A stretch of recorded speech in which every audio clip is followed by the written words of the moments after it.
A few days ago, I did a live animal movement workshop for our clients about one of our new programs, and based on their comments, I decided this content was too good not to share with more people. So here it is. If you got any questions, feel free to drop them in the comments below. Welcome to this sneak peek to our upcoming program called the Animal RX. These are actually movements that I had and I was teaching in my gym in Japan. And so from this is where elements actually came. Elements, obviously, we have the 4 major movements, but the movements that we have in Animal RX are actually some of the remaining movements that I taught in the curriculum that I had when I had my gym in Japan. So I'm very excited for this. So this is Animal RX. Now, this is quite different than elements because we're looking at individual movements. In this case, each of them correspond to a particular letter. And now this is where I want to talk a little bit about the background here. And the background of this is where when I was teaching in Japan, I was teaching children. A lot of the children's parents came to me and said, "Hey, can you teach in English?" That's great. I'll do that. And so I would teach in English these exercise movements, but I wanted to have a curriculum. And so what I did is in order to help the kids not only learn English, but also, move better, feel better, improve their strength, mobility, and control, I went through the alphabet. And I would start with A, and I created, or I should say, I took a particular movement for that particular letter. So for example, here in the program, we have A. And the first one would be the alligator walk in this case. Now the kids thought, oh, this is fun. I'm just able to do this particular movement, roll around on the ground and do this. Of course, I would say in English. And so, they would repeat it. And we would work from A to Z. And I had an animal or movement for every single letter of the alphabet. Now that was all fun. And in there, we had locomotion movements along with static holds. For example, where C in Japan was crane. And crane is where they would stand on one leg with their arms out to the side and have to hold when I called it out. So I'd have them crawl on the ground, do something, and then I would yell out another thing where it was a static hold. So I'd go static hold, movement, static hold, movement, really working on their balance, working on that strength. This is also just a lot of fun for the kids when they're doing it. When putting this program together, rather than making it like that, what we did is we decided to make it based upon an assessment. What this is rather than just jumping in and doing random movements, what you do is you're going to go through an assessment. After going through this assessment, it's going to give you suggestions of movements to work on that day. And this, I want to take you through quickly, show you that these are the tutorials that we have. Modified pigeon pose, getting down on the floor and back up, walking into squat, and going into crab. Now, first off, you try those out. After you do that, you're going to go in through an assessment tool that Jarlo created. And this is where, when you start this assessment, it'll ask you, okay, how's your modified pigeon feeling today? As you go through this, of course, the tutorial, you're going to think about these 3 points: tall chest, knees relaxed, hips square.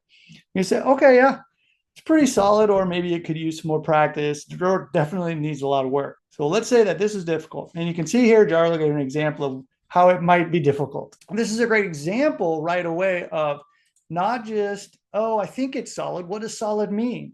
Or could use a little more practice. What does that mean? So this is an example right away. If you could say, okay, it sort of kind of looks like this. All right, that's what I'm going to check. And so then it's asking you, all right, so what level do you want to work on today? And I'm kind of feeling like a moderate day. All right, that's great. Now we continue to do that with all of these. And so now we're looking at this, in this case, how is a crab walk? Oh, it needs some work today. All right, that's cool. So how do you want to work on your strength today? Let's stick with moderate. Now, last one here, down to the floor and back up. Okay, yeah, this was really solid. I feel comfortable with this, so I'll click that. And then finally, we're looking at our ability to learn a dance routine that includes drop spins and other fancy footwork. That would take me a few hours maybe, so I'm going to click that.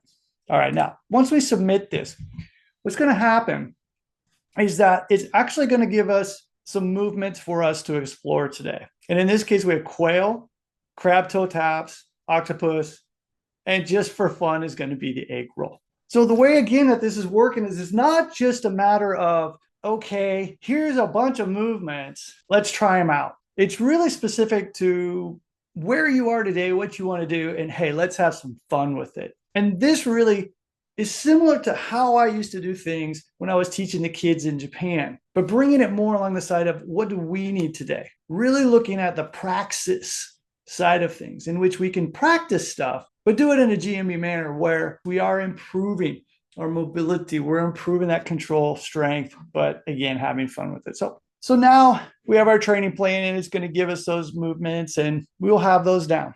But what I want to do is, now that you understand that assessment, I want to show you some of these movements, an example of what's going on when we're doing these. Since you're here in GMB, you already know what the bear walk is.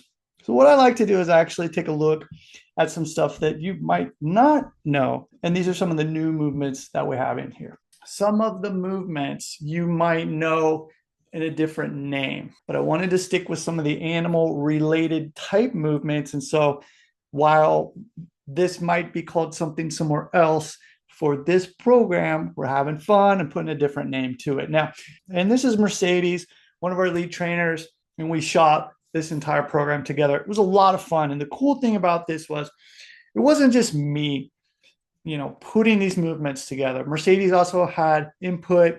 She said, how about this? What if maybe we call it this? And so it was a lot of fun for me to create as well. And so in this particular instance, again, it's not just me sharing things that I did in Japan.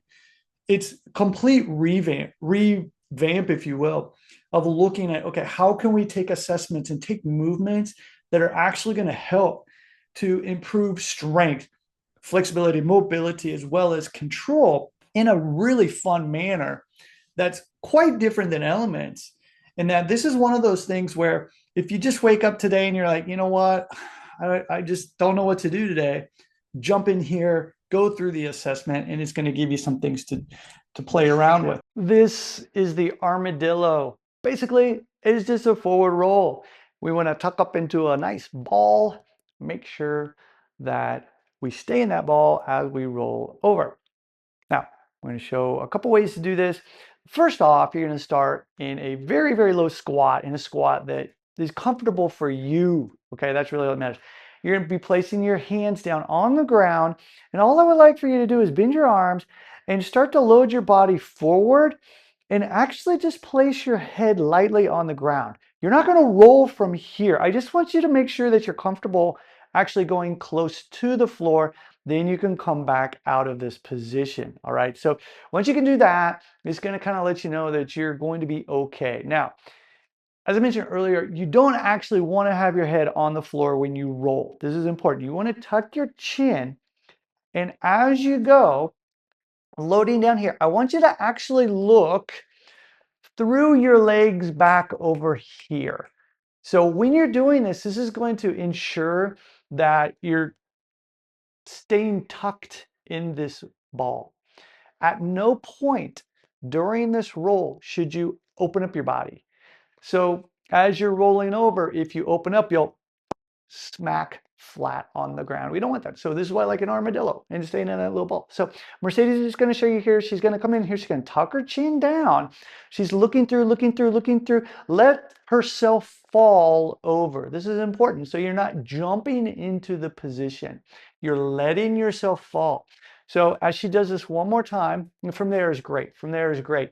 What she's doing, again, is she's loading the structure in the front, looking between her legs here, looking at it. At the last minute, she falls into that position. Armadillo, stay safe, tuck the chin, make sure when you do it, that you're doing it at a pace that's good for you and understanding that you can stop at any point if need be. But don't be like a turtle and stick your neck out. Be like an armadillo. Okay, so that's just one example of a movement that we have in here. And what I did was I made sure that for each movement, I show adjustments of this movement. Now, this is, of course, a very dynamic movement. It can be scary to perform a forward roll. What I showed here is the first variation of it by doing it with control to make sure that you have that control and you're not, one, falling on your head, but you're also making sure that you're keeping your body tucked when you're rolling over. What we have here is what we call the main prescription. So this is our movement library of movements that could be prescribed from your assessment for you that day. Going through here, you will, if you're very familiar with GMB, you will see some things in here that you might know. The alligator walk is something that we haven't really covered before. It's kind of like a bear walk very low to the ground, where your hips are extremely low to the ground, kind of like a variation of a Spider-Man, actually. The butterfly is also a little bit different. The crab, however, you all know that. Crab toe taps, you might know. Crocodile roll, some new things, dead bug. Um, let's see what else here. The forward shrimp is a new one, the gallop, and the inchworm, jaguar. Some new things in here that I'm showing. Again, these are the things that could be prescribed to you, but I didn't want to stop there. I really wanted to make sure that it wasn't just these. And there's a lot in there, by the way. Okay. What we actually did is I added in over-the-counter extra movements to your prescription if you would like, okay? So these are things that you can just pick and choose to do based on you watching it and saying, wow, that looks like a lot of fun. I think I want to try that. Bunny hops, I try to keep it cute in here. And having taught kids for so many years, there are particular movements that I just really wanted to include in here that I've never shared in G&B before because, to be perfectly honest, they didn't quite fit. And this is just a perfect place where we could include these particular movements. I want to show, for example, the unicorn. The reason why the kids, I just absolutely loved the unicorn. Let me show you this real quick. All right, this is the unicorn. When I had my kids' gym in Japan, they loved this. Yes, the unicorn. So what you're gonna do for this is focus on going on one leg, and as you kick your leg back, you extend both hands out in front. Unicorn, the horn. Okay, kicking, take a step forward and go with the opposite side. There you go, okay. Now there's a couple different ways you can do the hand placement. Now we used to teach it where we're going this, kind of like that single horn, but if you find that that's actually difficult for you, just open up your hands, not a problem at all. The other thing you can do is focus on making the kick a bit more explosive. It's going to force the base leg to work harder. So go ahead and try this. And this is the first time that Mercedes has ever done this, but you're gonna pull the knee up and then explosively kick back as you extend your arms. Boom, good. And step forward immediately. Opposite side, boom, kicking that out, okay? So it's like a bucking unicorn as you're doing this. The other way that you can do this is look at it as keeping the leg straight and back and lifting it off the ground. There's just a couple variations that you can do here. Lifting, so like a back scale that you're doing. Very nicely done. You can also, by the way, make it even more challenging by actually bending the base leg. So it's more like a lunge, kicking the leg out, extending the hands, keeping that leg bent as you go. So try and keep this leg bent right there. Now do that. Yeah, there you go. Yeah, it's kind of tough, okay? It really challenges your balance. You will find if your leg is straight, probably feel better, but as you get better, bend that leg, go closer to the floor, challenge yourself with the unicorn. So just another example of a movement, and I think this is also a great example because you see that a lot of these movements, it was the very first time for Mercedes to actually do these. She had no warm up before any of this stuff. There were a couple of movements, of course, where I had to show her and she tried them a couple times. But something like here, the unicorn, she didn't know that I was going to ask her to do this variation. So what I really like about this is because you'll notice how she does them. They're not perfect. In other words, it's a great example of just, hey, let's try it. Let's explore. Let's have fun. As you can see in the unicorn, depending on how you do it, you're going to get a lot of different benefits out of it. You can make these adjustments. And I just really like this because this is one of the things where we show a lot of ground-based locomotion in G&B. And the reason for this is because I want to try and get everyone to start on the ground to build up away from the ground. But here's a great example of this program where a lot of the locomotion is going to be done standing. We will have, some ground-based stuff. A lot of the movements you're actually going to be doing standing. There's also a lot of different jumping type movements in here. So to show you one more example, the bunny hops, and you'll get a kick out of this one. Let's take a look at bunny hops. You're going to start in a squat that's good for you. with your heels up off of the ground. Now, your hands will also be up off the ground.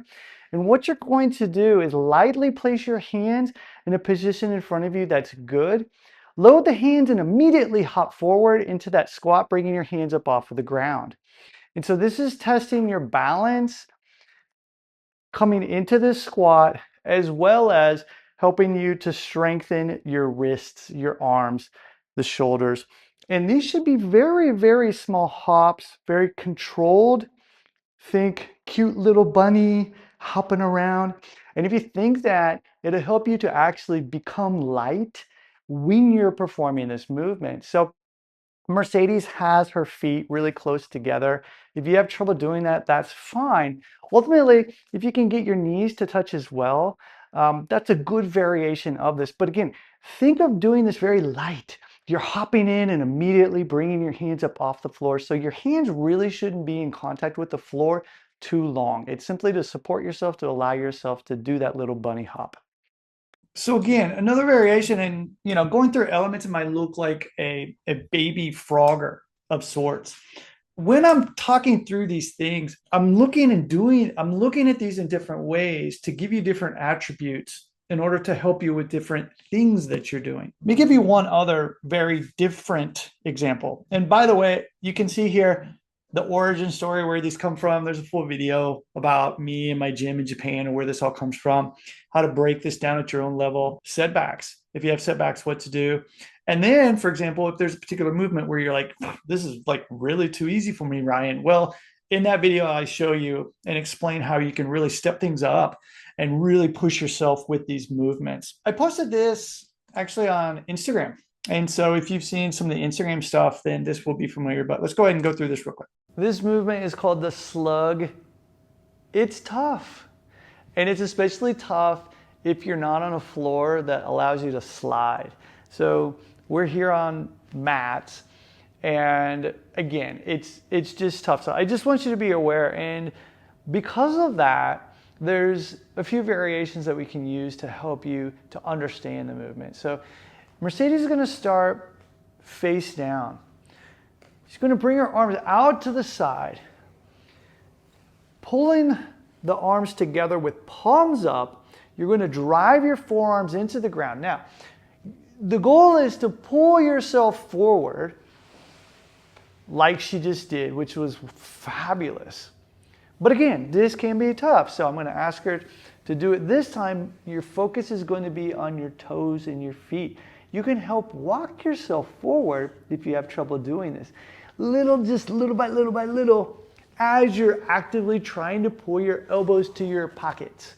So thinking about it this way, when you do it, as you swing your arms and pull your elbows to your pockets, bringing your chest up is the movement and really pulling yourself across the mat. This comes from my years of judo, where we used to do this up and down the mat. But perfect, this is fabulous, this pull here. But I just found that it's so wonderful to have this ability to pull yourself forward when need be. Again, it's tough. So when you're performing this, just think of elbows to your pockets, your palms are up, elbows to your pockets, and pulling the chest up as you're doing it. Use your feet to walk yourself forward if need be. And if you do decide to do it on a hardwood floor, just understand it's also hard on the hardwood floor simply for the fact that you have your arms on the floor. It's not going to feel comfortable. So I do suggest that you use a mat, softer surface when doing this. Also, be very careful if you're doing this on carpet, barefooted. It'll give you rug burns, so be careful.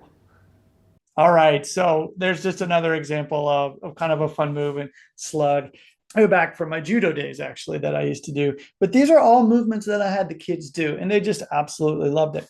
Hopefully, by looking at that one, you can also see here that that pull is phenomenal. Oh, I don't have a pull-up bar. I don't have rings. What should I do? Okay, it's not the exact same as doing pull-ups and things like that. But this is a pulling motion that is going to strengthen that pulling pattern. If you ever just want to try this, right after this, if you want to, go ahead and try this. And I think you're really going to see just how difficult that slug position is when you're doing it. I think you all like this one. This is called the narwhal. And it's a fun little movement. It can be a little confusing in the beginning, but once you get it, you can start exaggerating the movement and making it even more grandiose. So I'm gonna have Mercedes do it real quick, and then we're gonna break it down. I'm gonna get it out of her way here. So.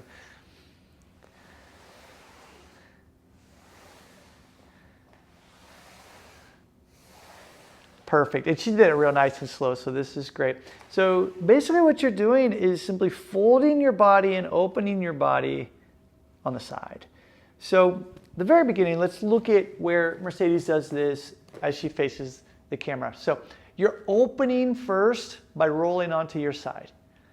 Body is long. Now all you're going to do is like you're going to jackknife your body by trying to touch your toes and then open up. Now the beauty of this, stay where you are for me, is that let's say you don't have the flexibility to be able to keep your legs straight. Totally fine. What are you gonna do? Bend your knees, okay? Like that's it. So you're just kind of going into a little ball, opening up, and then you go to the opposite side. So when you're going to the opposite side, I don't want you to just fall.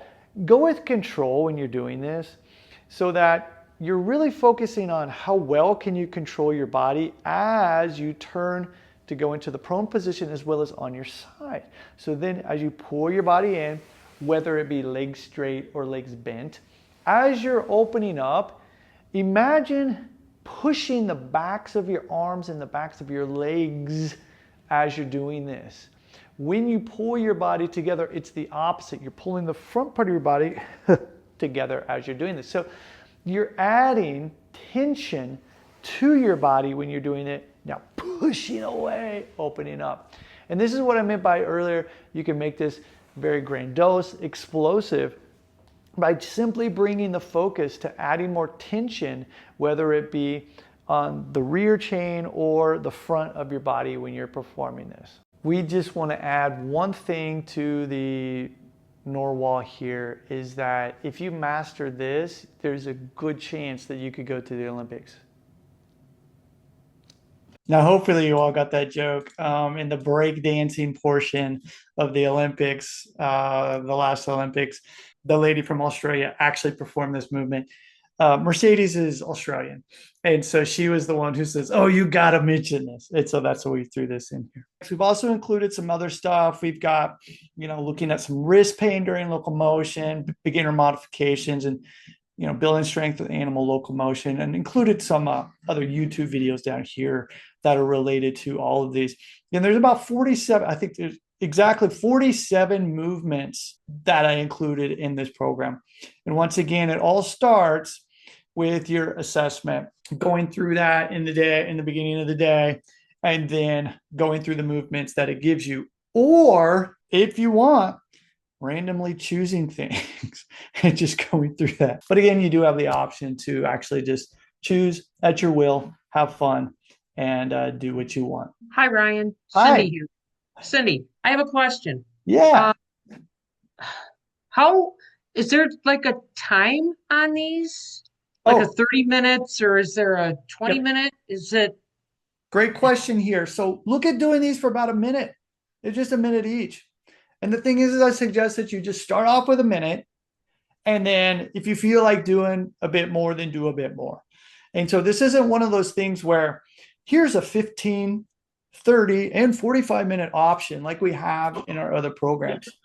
Really, it's kind of up to you. What do you feel like doing today? And that's what we want you to do. And so again, look at this more as exploration, enjoyment, and looking at hitting some of the points in your body that you need some work. Yes. Hey, Ryan. Hey.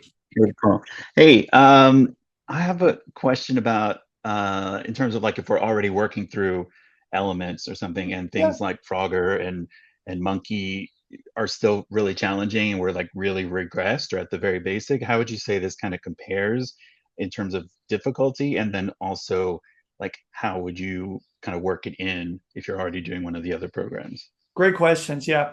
So one thing is you could just stick with elements, to be perfectly honest. I mean, that's where I think everyone should work through in the very beginning.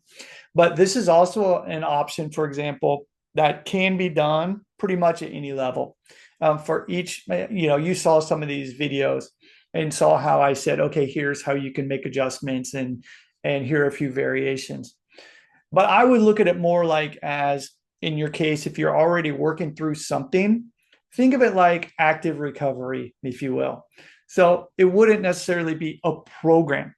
It's maybe you're working on elements and you're doing elements 2 to 3 times a week. And there's one day where you're like, you know what? I just kind of feel like just playing around. Okay, cool. That's where this program would really fit in.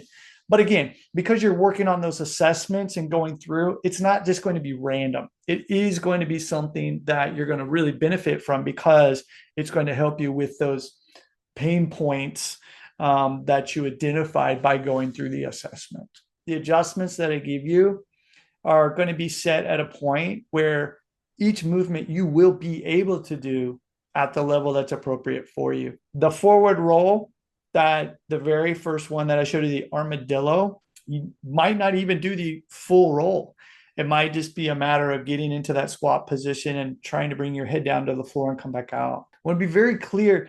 This program is not about flow and putting movements together into particular movement patterns, into combinations. This one is really looking at individual movement patterns to help you with particular pain points that you're struggling with. Again, if you go through the modified pigeon pose, how is that feeling today? Okay, great. Based on that, here's some, a few movements for you to run through, 1 minute each, 2 minutes if you feel like doing it, and helping you to work on the things that you're having trouble with. With that in mind, also, hopefully you can see now that it's also very different than elements, because elements works through a particular phases towards combinations of movements, having you come back and explore those movements. The forward shrimp, this is actually something from my judo days that we did up and down the mat. This is really focusing on proprioception and where you are in space and how your lower body and upper body are coordinating together in order to get you to move forward while you're on your back. So it can be a quite challenging movement, but also a lot of fun. The koi fish, let me actually just show this real quick. This will be the last one that we'll do here. The koi fish, really interesting fish. I was living in Japan all those years. We would go visit the temples and there's koi in the pond. And the reason that I call this movement the koi is because they would always just be flopping around and hitting each other and spinning around. And it kind of reminded me of that. So you're going to start off with your legs out in front. What you're going to do is swing the legs to the back. So you're going to place both hands on one side of you in order to swing the legs to the opposite side, going into a prone position. And then you'll push off the ground to continue to swing the legs out in front. There you go. So it's a full circle. You're just kind of like spinning and flapping around. So return. Let's return to the opposite side. So this time, hands on this side, lean, shove the legs back, and then you'll pull the legs forward. Now you might have difficulty doing this depending on the surface that you're using. One thing that you can do just in the beginning to get a feel for it is placing your, let's have your hands on that side. Walk your feet back. Just walk your feet back, leaning into it, and just stop. You don't have to go all the way to that 180-degree position. And then you can just simply bend your legs and walk your legs forward, gradually using momentum in order to spin you around as you're doing the koi. Nice.